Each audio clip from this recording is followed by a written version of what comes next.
রাম মন্দিরের দান চুরি কাণ্ড বিতর্কে সুপ্রিম কোর্টের তত্ত্বাবধানে তদন্তের দাবি জানিয়েছে কংগ্রেসের অভিযোগ, এই রাম মন্দিরকে ঘিরে বহু কেলেঙ্কারি জড়িয়ে আছে। আজ প্রদেশ কংগ্রেস ভবনের সংবাদ সম্মেলনে এই জোরালো দাবি তুলতে দেখা গেল কংগ্রেস বিধায়ক সুদীপ রায় বর্মনকে। কি বলতে চাইলেন সুদীপ রায় বর্মন, দেখুন। এই রাম মন্দিরকে কেন্দ্র করে কি কি স্ক্যাম হয়েছে তার একটা আমি বিবরণ দিচ্ছি। 1400 কোটি টাকা যে আমাদের অনুদান, সেটার স্ক্যাম। রামশিলা যেগুলো বললাম তার স্ক্যাম।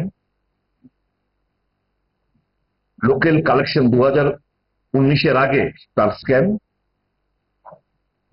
2021-এর ইনফ্লেটেড ল্যান্ড বিলস,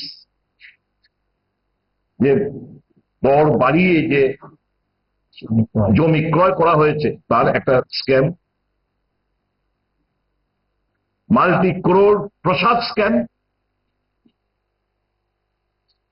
এই ঘটনাগুলোর জন্য সেন্ট্রাল সুপ্রিম কোর্ট দ্বারা তদন্ত হওয়া অত্যন্ত জরুরি।